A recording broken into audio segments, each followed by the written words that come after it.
Assalamualaikum warahmatullahi wabarakatuh. Selamat pagi semuanya. Yang saya hormati Ibu dosen pengampu mata kuliah Arsitektur Enterprise, yaitu Ibu Rosi Kusuma Serli, dan teman-teman lainnya yang berbahagia. Pertama-tama, marilah kita panjatkan puji dan syukur kehadirat Allah Subhanahu wa Ta'ala karena telah memberikan rahmat kesehatan dan keselamatan kepada kita semua, sehingga kita dapat berkumpul di Zoom kali ini. Perkenalkan, nama saya Farazia Sidik yang akan bertugas sebagai moderator dalam presentasi hari ini dengan judul Arsitektur Enterprise pada Koperasi Kredit Gapoktan Putra Karya. Adapun anggota kelompok saya yaitu Pramudio Nurseto Jati yang akan menyampaikan materi pertama, Carolina Utara yang akan menyampaikan materi kedua, Gergonia Stefani Saputri Gizapita yang akan menyampaikan materi ketiga, dan Anselmus Asioleong yang akan menyampaikan materi keempat. Baiklah, kita langsung saja mulai pada sesi yang pertama, yaitu pembukaan. Sebelum itu, marilah kita membaca basmalah bersama-sama. Bismillah. Sebelum itu, saya akan menyampaikan tahapan TOGAF yang pertama, yaitu adalah preliminary phase. Preliminary phase sendiri adalah tahap awal dalam TOGAF atau yang biasa disebut The Open Group Architecture Framework. Preliminary phase tersendiri bertujuan untuk mempersiapkan dan mengatur dasar-dasar yang diperlukan sebelum memulai pengembangan arsitektur enterprise secara detail. Langkah-langkah utamanya yaitu yang pertama adalah menetapkan lingkup dan tujuan. Maksudnya adalah mengidentifikasi tujuan bisnis utama, seperti meningkatkan efisiensi operasional dan transparansi data. Lalu juga menentukan ruang lingkup arsitektur yang mencakup proses bisnis, aplikasi data, dan teknologi. Itu juga termasuk dalam mendefinisikan output yang diharapkan, seperti roadmap teknologi dan model arsitektur bisnis. Yang kedua dalam tahapannya yaitu menentukan prinsip-prinsip arsitektur. Maksudnya adalah keselarasan dengan strategi bisnis, yang artinya semua keputusan arsitektur harus mendukung tujuan strategi koperasi. Lalu fleksibilitas dan skalabilitas. Arsitektur harus mampu beradaptasi dengan kebutuhan bisnis yang berubah. Selanjutnya adalah standarisasi dan interoperabilitas. Proses dan teknologi harus distandarisasi dan memastikan integrasi yang mulus. Tahapan yang ketiga adalah membangun komitmen manajemen dan mendapatkan dukungan stakeholder. Maksudnya adalah mendapatkan sponsor eksekutif untuk memastikan keberhasilan proyek EA, lalu melibatkan stakeholder utama untuk memahami dan mempertimbangkan kebutuhan serta kekhawatiran mereka. Yang keempat adalah menilai kesiapan organisasi. Maksudnya adalah menilai infrastruktur teknologi dan kesiapan organisasi untuk mendukung penerapan EA. Lalu juga mengidentifikasi gap antara status saat ini dan target arsitektur, serta merencanakan tindakan perbaikan yang diperlukan. Tahapan yang kelima adalah mengembangkan strategi komunikasi dan pengelolaan perubahan. Maksudnya dengan mengembangkan rencana komunikasi untuk menyampaikan informasi tentang tujuan, manfaat, dan progres penerapan EA. Lalu untuk mengembangkan rencana pengelolaan perubahan untuk membantu organisasi beradaptasi dengan perubahan yang diharapkan. Tahapan yang terakhir adalah menetapkan tata kelola arsitektur.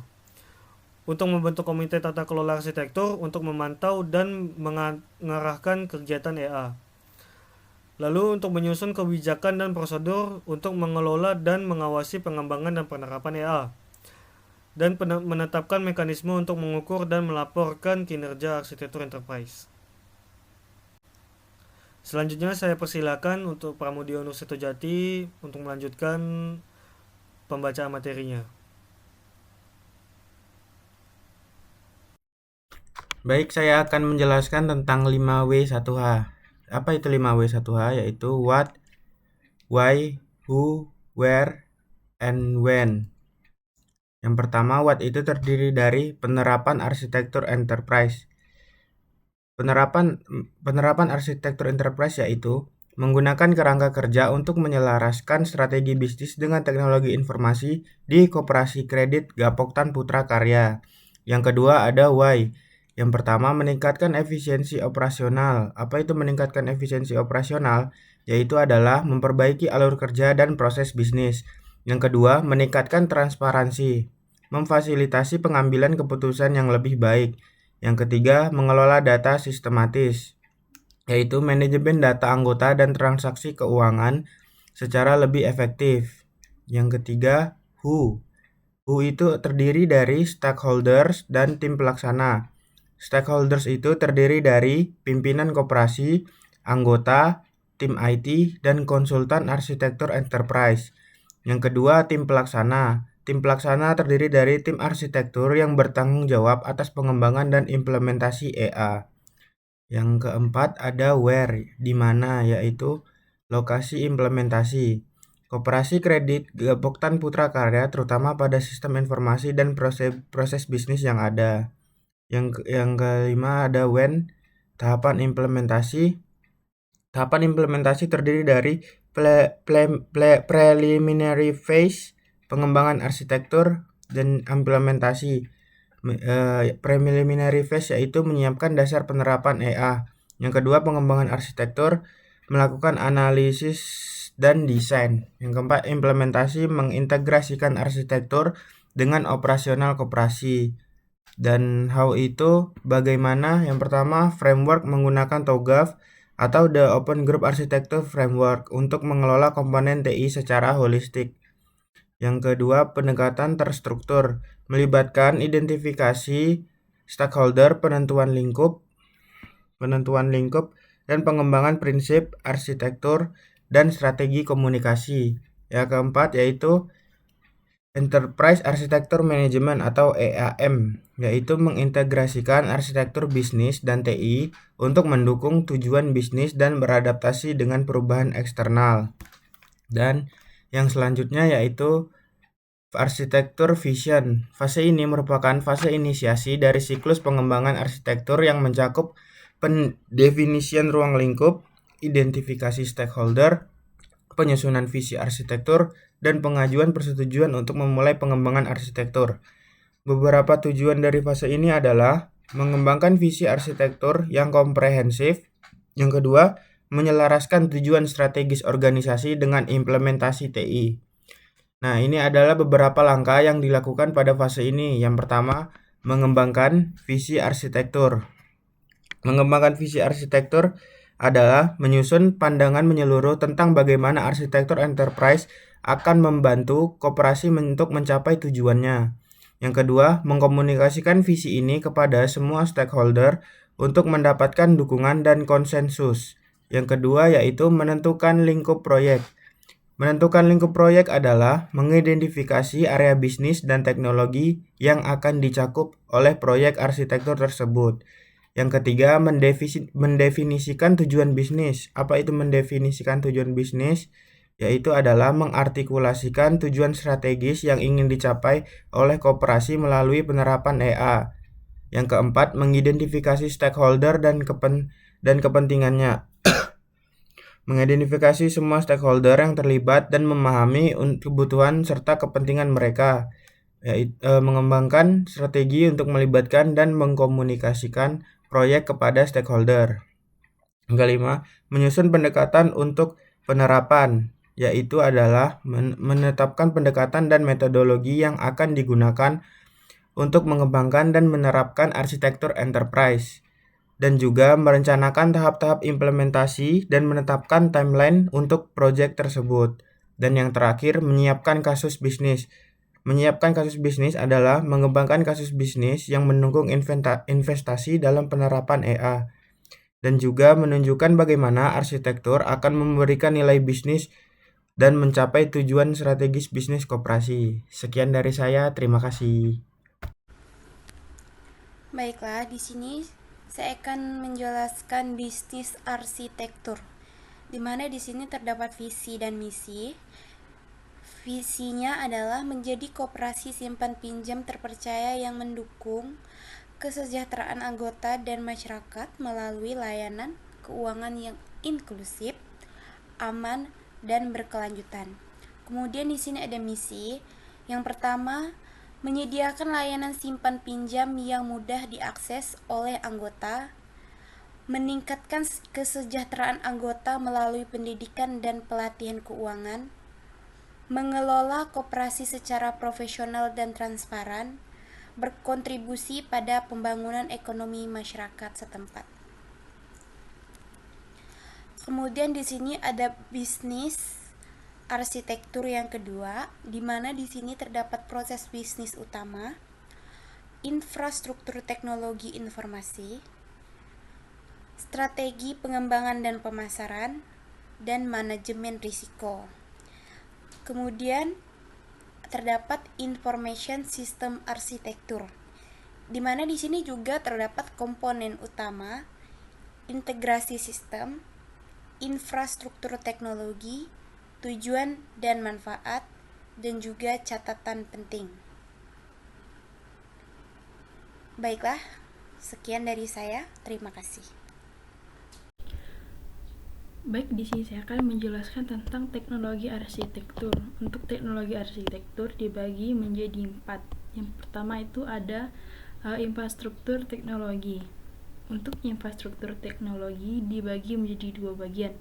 Yang pertama ada platform cloud, yaitu untuk memanfaatkan layanan cloud untuk menyimpan data, komputasi, dan skalabilitas, menjamin fleksibilitas dan aksesibilitas sistem secara real time. Selanjutnya ada jaringan dan keamanan. Implementasi jaringan yang aman dan andal untuk mendukung operasi koperasi, penggunaan rival, enkripsi, dan VPN untuk melindungi data dan komunikasi. Selanjutnya yang kedua itu ada teknologi dan alat pendukung. Untuk teknologi dan alat pendukung ini dibagi menjadi 2. Yang pertama ada sistem manajemen basis data. Untuk sistem manajemen basis data itu adalah database relasional untuk pengolahan data anggota dan transaksi, backup dan reversi untuk memastikan integritas data. Selanjutnya ada perangkat lunak basis, yaitu aplikasi untuk pengolahan pinjaman keanggotaan dan akuntansi, integritas antara aplikasi untuk aliran data yang mulus. Untuk ketiga itu di sini ada standarisasi dan interoperabilitas. Untuk standarisasi dan interoperabilitas ini dibagi menjadi 2. Yang pertama ada protokol dan standar. Untuk protokol dan standar yaitu untuk mengadopsi standar industri untuk memastikan kompatibilitas antar sistem, penggunaan API untuk integritas layanan dan aplikasi pihak ketiga. Selanjutnya juga ada pendekatan berbasis layanan, yaitu untuk membangun arsitektur berbasis layanan untuk memodalitas dan fleksibilitas, memudahkan pengembangan, pemeliharaan, dan peningkatan sistem. Dan terakhir di sini ada manajemen infrastruktur, di mana manajemen infrastruktur ini dibagi menjadi 2. Yang pertama ada pemantauan dan pemeliharaan, yaitu sistem monitoring untuk memastikan kinerja dan uptime, pemeliharaan rutin dan pembaharuan sistem untuk menghindari downtime. Selanjutnya ada skalabilitas dan redundansi, yaitu desain sistem yang dapat diskalakan sesuai dengan pertumbuhan koperasi, implementasi, redundansi, dan memastikan kontinuitas bisnis. Selanjutnya di sini ada opportunity dan solution, di mana opportunity dan solution ini dibagi menjadi 2 bagian, yaitu untuk bagian yang pertama yaitu peluang. Peluang dibagi menjadi 3. Yang pertama digital transformation, yang kedua ada peningkatan efisiensi operasional, yang ketiga peningkatan transparansi dan kepercayaan. Yang kedua ada solusi atau solution, di mana solusi dan solution ini dibagi menjadi 3. Yang pertama ada adopsi teknologi cloud, yang kedua ada pengembangan sistem manajemen terpadu, yang ketiga ada keamanan kepatuhan, yang keempat ada pelatihan dan pengembangan SDM.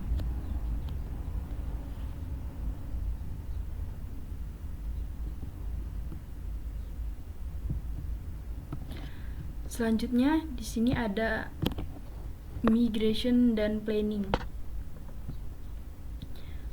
Untuk migration dan planning ini dibagi menjadi 3. Yang pertama ada rencana migrasi, atau migration plan.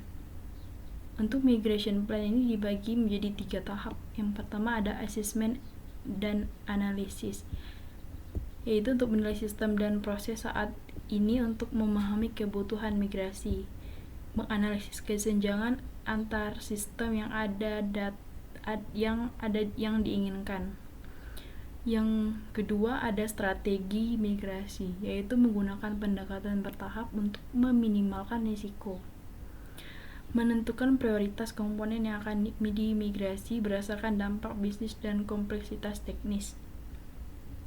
Dan yang terakhir ada penjadwalan dan tahap migrasi, yaitu menetapkan timeline yang realistis untuk setiap fase migrasi, menyusun rencana terperinci untuk setiap tahap termasuk uji coba dan pemantauan.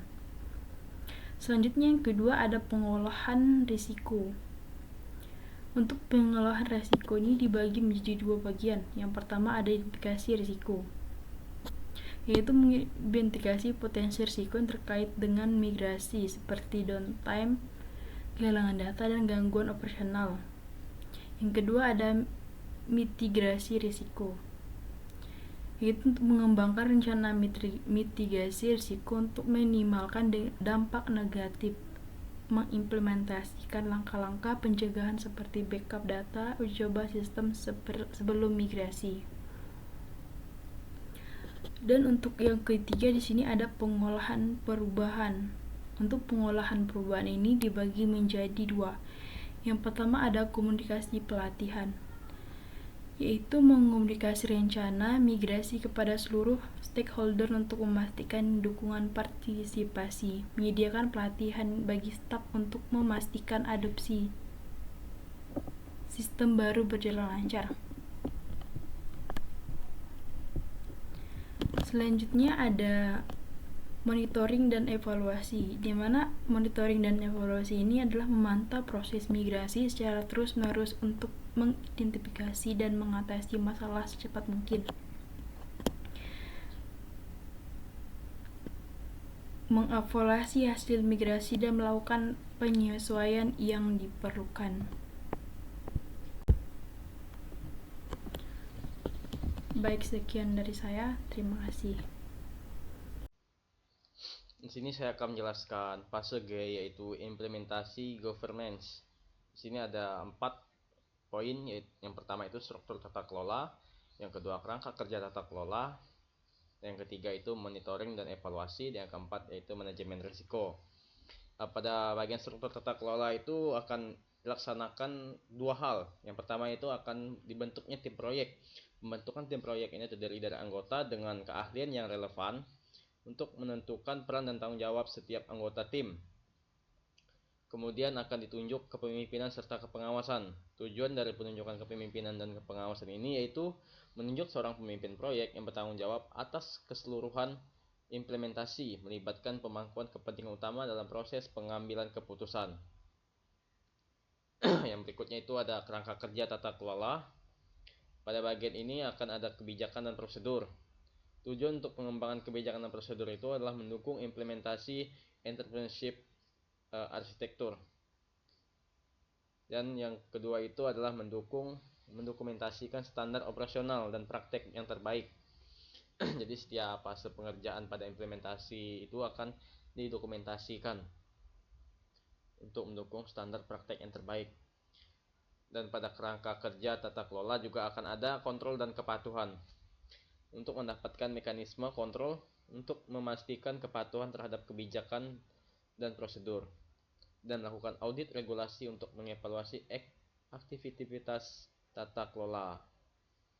Dan yang ketiga itu ada monitoring dan evaluasi. Pada bagian ini akan ada namanya indikator kinerja utama atau disebut KPI. Menetapkan KPI untuk mengukur kinerja untuk keberhasilan implementasi, memantau pencapaian KPI secara berkala untuk mendukung penyesuaian jika diperlukan. Berikutnya pada monitoring ini juga akan ada pelaporan dan feedback. Penyusunan pelaporan berkala untuk mengevaluasi kemajuan implementasi, pengumpulan feedback dari pengguna dan pemangku kepentingan untuk perbaikan keberlanjutan. Berikutnya akan ada juga pada bagian manajemen risiko. Yang pertama itu identifikasi risiko. Mengidentifikasi potensi risiko dapat mempengaruhi implementasi, menyusun daftar risiko, dan menentukan tingkat keparahannya. Jadi pada saat pengelolaan atau pengerjaan implementasi itu akan disusun beberapa risiko yang mungkin terjadi dalam proyek tersebut, sehingga untuk kedepannya bisa diatasi risiko tersebut.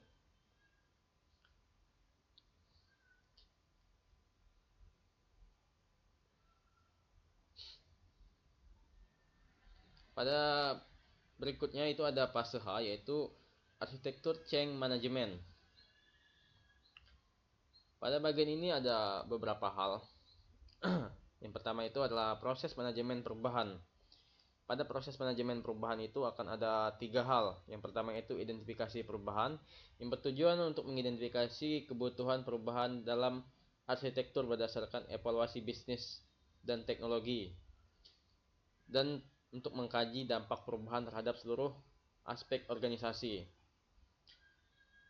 Berikutnya pada poin kedua ada evaluasi dan persetujuan. Untuk mengevaluasi usulan dan perubahan, memastikan keselarasan dengan tujuan strategis.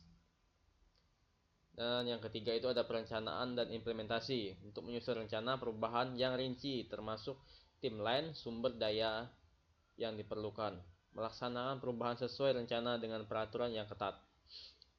Pada poin kedua itu ada alat dan teknis. Pada alat dan teknis ini ada 2 hal. Yang pertama itu ada framework manajemen perubahan, menggunakan kerangka kerja yang terstruktur seperti TOGAF untuk memandu proses perubahan. Jadi TOGAF ini dipergunakan untuk memandu proses perubahan implementasi sistem informasi yang ada di Koperasi Kredit Gapoktan. Dan pada framework dan perubahan juga mengadopsi metodologi agil untuk fleksibilitas dan responsivitas yang lebih tinggi. Pada poin kedua ada alat dan teknik, ada alat kolaborasi dan dokumentasi. Seperti yang sudah dijelaskan sebelumnya, yaitu untuk memanfaatkan alat kolaborasi komunikatif serta interaktif antar tim, dan mendokumentasikan semua perubahan untuk relasi dan audit di masa depan. Pada poin ketiga ada pemantauan dan pengendalian. Pada pemantauan dan pengendalian ini, KPI dan indikator kinerja itu sangat berperan penting pada bagian ini, yaitu menetapkan KPI untuk memantau kinerja implementasi perubahan, menggunakan indikator kinerja untuk mengatur aktivitas perubahan yang dilakukan. Dan pada bagian ini juga akan ada umpan balik dan penyesuaian untuk mengumpulkan umpan balik dan penggunaan pemangku kepentingan, melakukan penyesuaian berdasarkan umpan balik untuk memastikan perubahan memberikan nilai tambah. Dan yang terakhir itu ada pelatihan dan dukungan. Pada bagian ini akan ada pelatihan staff dan dukungan berkelanjutan. Pelatihan staff ini menyediakan pelatihan staff untuk mengenai perubahan yang akan diimplementasikan dan memastikan staf memahami proses baru dan alat yang akan digunakan. Jadi pada pelatihan ini bertujuan untuk supaya kedepannya staf-staf yang ada yang di Koperasi Gapoktan Putra Karya itu bisa menggunakan implementasi sistem informasi atau aplikasi yang dirancang ini, sehingga kedepannya pemakaian pada aplikasi tersebut tidak ragu-ragu lagi. Pada set berikutnya yaitu ada fase I, yaitu recruitment management. Pada recruitment management itu ada beberapa hal, ada 4 hal penting. Yang pertama itu adalah identifikasi kebutuhan. Kebutuhan itu ada 2 hal di sini ya. Pertama itu kebutuhan bisnis dan kebutuhan teknologi. Kebutuhan bisnis sendiri adalah mengidentifikasi kebutuhan bisnis yang mendasar untuk mendukung tujuan strategis koperasi. Kemudian menganalisis proses bisnis yang memukakan area yang ditingkatkan untuk melalui implementasi arsitektur. Pada kebutuhan teknologi yaitu mengidentifikasi kebutuhan teknologi atau spesifikasi untuk mendukung operasional. Kemudian menentukan kebutuhan infrastruktur perangkat lunak dan keamanan yang diperlukan. pada bagian kedua, yaitu pengumpulan kebutuhan. Pada pengumpulan kebutuhan itu akan dilakukan beberapa hal. Yang pertama itu adalah wawancara dan survei. Lakukan wawancara dan survei dengan pemangku kepentingan untuk mengumpulkan kebutuhan dan harapan mereka. Jadi sebelum melakukan fase implementasi, akan dilakukan wawancara dan survei terlebih dahulu ke kantor koperasi tersebut untuk mengetahui kebutuhan apa saja yang diperlukan oleh koperasi. Kemudian setelah dilakukan wawancara, akan dilakukan sebuah workshop dan diskusi kelompok. Tujuan dari workshop ini sendiri adalah supaya mengenalkan kepada sumber daya manusia di koperasi tersebut bagaimana sistem informasi ini bisa bekerja dan membantu pekerjaan yang ada di koperasi. Kemudian akan dilakukan sebuah analisis dokumen. Analisis dokumen ini yaitu meninjau dokumentasi yang ada seperti laporan keuangan dan prosedur operasional untuk mengidentifikasi kebutuhan mereka. Jadi dari laporan keuangan yang sudah dikumpulkan yang ada pada koperasi tersebut, pihak dari implementasi sistem informasi bisa mengetahui dengan mengidentifikasi kebutuhan apa saja yang diperlukan oleh koperasi-koperasi tersebut. Jadi selain melakukan analisis dan survei serta wawancara di koperasi, pihak dari implementasi sistem informasi juga bisa memberikan beberapa tambahan-tambahan atau fitur-fitur yang bisa membantu penggunaan aplikasi yang ada pada koperasi. Kemudian ada pengelolaan kebutuhan. Pada pengelolaan kebutuhan tersebut ada beberapa hal. Yang pertama itu adalah dokumentasi kebutuhan. Yang kedua itu adalah prioritas kebutuhan. Dan yang ketiga verifikasi dan validasi. Pada dokumentasi itu yaitu mendokumentasikan semua kebutuhan yang diidentifikasi secara terstruktur dan jelas. Kemudian prioritas kebutuhan itu menyusun prioritas kebutuhan berdasarkan dampak bisnis atau urgensi implementasi. Jadi yang lebih diprioritaskan itu apa yang paling diperlukan pada koperasi tersebut. Kemudian verifikasi yaitu memastikan bahwa semua kebutuhan yang diidentifikasi telah diverifikasi dan divalidasi oleh pemangku kepentingan. Dan yang terakhir itu adalah pelacakan dan pengendalian. Pada matriks pelacakan kebutuhan, menggunakan matriks pelacakan kebutuhan untuk memantau status setiap kebutuhan selama siklus hidup proyek.